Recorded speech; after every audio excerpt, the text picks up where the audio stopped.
5.14 के question number 5 को solve करते हैं। क्वेश्चन नंबर 5 है a4 plus 1/a4 plus 8 multiply a square plus 1/a square plus 18। तो सबसे पहले स्टूडेंट्स इसमें से जो ब्रैकेट है इसको हमने ख़त्म करना है।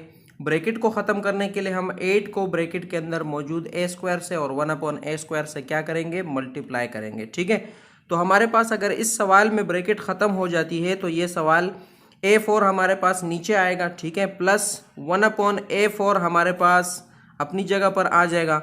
8 अगर a स्क्वायर के साथ मल्टीप्लाई होगा तो ये हो जाएगा 8a स्क्वायर। ठीक है, प्लस 1/a स्क्वायर के साथ अगर 8 मल्टीप्लाई होगा तो 8 वन जा आपको पता है 8 होता है, 8/a स्क्वायर बन जाएगा। ठीक है, प्लस 18 अपनी जगह पर आएगा। अब हमने स्टूडेंट्स क्या करना है, सवाल हमारे पास बन गया। अब हमने इसको डिसेंडिंग ऑर्डर में लिखना है और डिवीजन मेथड से हमने इसको सॉल्व करना है। ठीक है, तो मैं इसको सबसे पहले क्या करता हूँ, डिवीजन बॉक्स में लिख देता हूँ। और सवाल को लिखने से पहले आपको पता है हम क्या करते हैं, सवाल को डिसेंडिंग ऑर्डर में लिखते हैं। तो डिसेंडिंग ऑर्डर इसमें चूंकि ए है तो मैं ए के हिसाब से इसको डिसेंडिंग ऑर्डर में चेंज करूंगा। तो a4 सबसे पहले आएगा। ठीक है, a4 आ गया। अब उसके बाद आप देख सकते हैं कि हमारे पास 8a स्क्वायर आना चाहिए क्योंकि a4 के बाद बड़ी पावर a स्क्वायर है। ठीक है, तो प्लस 8a स्क्वायर आ जाएगा। ठीक है, उसके बाद आप देख सकते हैं कि हमारे पास ऊपर यानी नोमिनेटर में a ख़त्म हो चुके हैं तो अब हमने 18 लिखना है, तो प्लस 18 आ जाएगा हमारे पास। ठीक है, अब डिनोमिनेटर में जो a होंगे तो उसको हमने छोटी पावर पहले लिखनी है, बड़ी पावर उसके बाद लिखनी है, यानी 8/a स्क्वायर आ जाएगा उसके बाद। तो 8/a स्क्वायर प्लस और 1/a4 लास्ट में आ जाएगा। तो ये हमारा जो सवाल था स्टूडेंट्स, ये हमने सवाल को हमने डिसेंडिंग ऑर्डर में लिख दिया है। अब हम इसको सॉल्व करेंगे। तो आपको पता है सॉल्व करने के लिए सबसे पहले हमने क्या करना होता है, यहाँ पर ऐसी दो टर्म्स को आपस में मल्टीप्लाई करना है कि a4 बन जाए। तो a4 का जो रूट होता है यानी a स्क्वायर को अगर मैं a स्क्वायर से मल्टीप्लाई करूँ तो ये मेरे पास बन जाएगा a4। ठीक है, अब यहाँ पर साइन चेंज होगा और ये दोनों टर्म्स आपस में क्या हो जाएंगी, कैंसिल हो जाएंगी। अब जो चीज़ हम यहाँ पर मल्टीप्लाई कर देते हैं उसको हमें फिर क्या करना होता है, प्लस भी करना होता है। तो प्लस करने से हमारे पास a square plus a square ये हमारे पास बन जाएगा 2a स्क्वायर।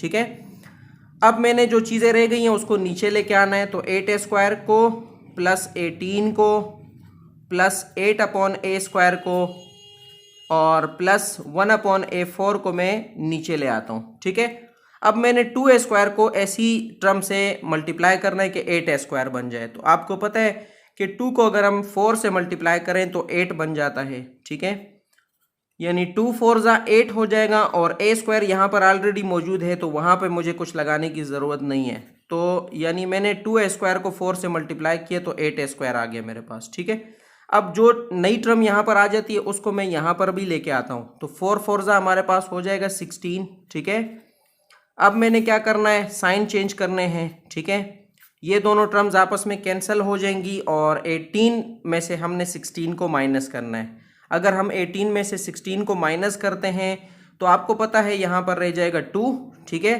प्लस जो चीज़ें रह गई उसको मैं नीचे ले आता हूँ। तो 8/a स्क्वायर रह गया प्लस 1/a4 रह गया। अब यहाँ पर देखें कि जो नई टर्म आ जाती है, आपको मैंने कहा था कि मल्टीप्लाई भी करते हैं फिर उसको हम प्लस भी करते हैं।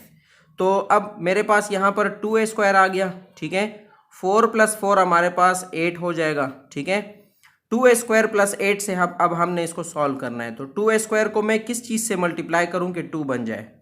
तो आपको पता है अगर हम 2a स्क्वायर को 1/a स्क्वायर से मल्टीप्लाई करते हैं तो ये वाला जो a स्क्वायर है ये इस a स्क्वायर के साथ कैंसिल होगा, यानी 2a स्क्वायर को 1/a स्क्वायर से मल्टीप्लाई करने से 2 आता है। ठीक है, इसी तरह अगर मैं 8 को 1/a स्क्वायर से मल्टीप्लाई करूं तो 8 1 जा 8 आएगा, यानी हमारे पास 8/a स्क्वायर बनेगा। ठीक है, और 1/a स्क्वायर को अगर मैं 1/a स्क्वायर से मल्टीप्लाई करूं तो 1/a square multiply 1/a square ये हमारे पास आ जाएगा 1/a4।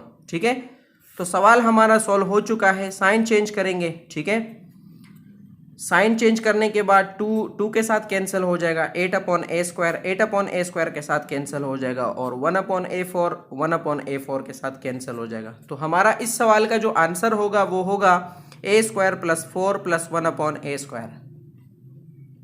यानी इसमें भी हमने पिछले सवाल में 8 था, यहाँ पर 4 है, हमने 4 को ब्रैकेट के अंदर मौजूद दोनों टर्म्स से मल्टीप्लाई करना है ताकि ब्रैकेट ख़त्म हो जाए। तो ब्रैकेट ख़त्म होने से हमारे पास नया सवाल बन जाएगा y4 + 1/y4 + 4y² - 4/y² + 2।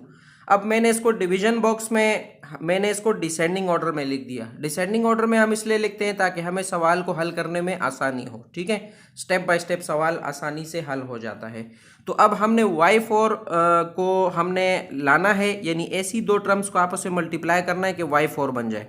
तो हम क्या करेंगे, हमने y² को y² से मल्टीप्लाई करना है। अगर हम y² को y² से मल्टीप्लाई करते हैं तो हमारे पास y4 बन जाएगा। साइन चेंज होने की सूरत में y4 माइनस y4 के साथ कैंसिल हो जाएगा।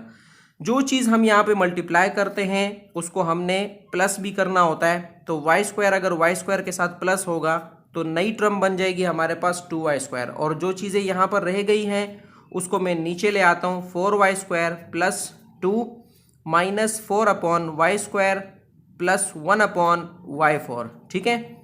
अब मैंने 2y² को ऐसी टर्म से मल्टीप्लाई करना है कि मेरे पास 4y² बन जाए। तो मैं 2y² को अगर मैं 2 से मल्टीप्लाई करता हूँ तो 2 × 2 = 4 हो जाएगा, और y² चूँकि यहाँ पर मौजूद है लिहाजा मुझे यहाँ पर कोई वेरिएबल लगाने की ज़रूरत नहीं है। तो 2y² × 2 बराबर होता है 4y² के।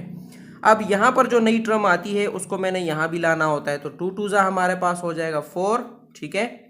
अब मैं क्या करूँगा, साइन चेंज करूँगा। साइन चेंज करने से 4y² - 4y² आपस में कैंसिल आउट हो जाएंगे। 2 में से हमने क्या करना है, 4 को माइनस करना है। तो 4 को अगर हम 2 में से माइनस कर देते हैं स्टूडेंट्स तो हमारे पास आ जाएगा 2 - 4 हमारे पास -2 बन जाएगा, ठीक है। और जो चीज़ें रह गई है उसको मैं नीचे ले आता हूँ, -4/y² रह गया, ठीक है, + 1/y4 रह गया। ये चीज़ें मैं नीचे ले आया। अब आपको पता है यहाँ पर मैं 2 को मल्टीप्लाई तो कर चुका हूँ लेकिन हमें उसको जमा भी करना होता है, यानी जो भी नई टर्म आएगी उसको मैं यहाँ पर मल्टीप्लाई भी कर रहा हूँ, यहाँ पर जमा भी करना है। तो 2y² अपनी जगह पर आ जाएगा, ठीक है, +2 को अगर हम 2 के साथ प्लस करते हैं तो ये बन जाएगा 4। अब मैंने 2y² को ऐसी टर्म से मल्टीप्लाई करना है कि मेरे पास -2 आ जाए। तो मैं 2y² को स्टूडेंट्स अगर 1/-1/y² से मल्टीप्लाई कर देता हूँ तो ये वाला जो y² है ये इस y² के साथ कैंसिल होगा, और 2 अगर -1 से मल्टीप्लाई होगा तो -2 आएगा। तो ये मेरे पास बन गया -2, ठीक है। अब मैंने 4 को -1/y² से मल्टीप्लाई करना है। तो अगर 4 -1 से मल्टीप्लाई होगा तो ये हमारे पास बन जाएगा -4/y², ठीक है। अब जो नई टर्म यहाँ पर आ जाती है उसको हमने उसके खुद के साथ भी मल्टीप्लाई करना होता है। तो -1/y² अगर -1/y² से मल्टीप्लाई होगा तो आपको पता है ये बन जाएगा +1/y4। सवाल हमारा सॉल्व हो चुका है। अब हमने साइन चेंज करने हैं, ठीक है। साइन चेंज होने की सूरत में तीनों टर्म्स आपस में कैंसिल हो जाएंगी। हमारा इस सवाल का आंसर होगा y² + 2 - 1/y²।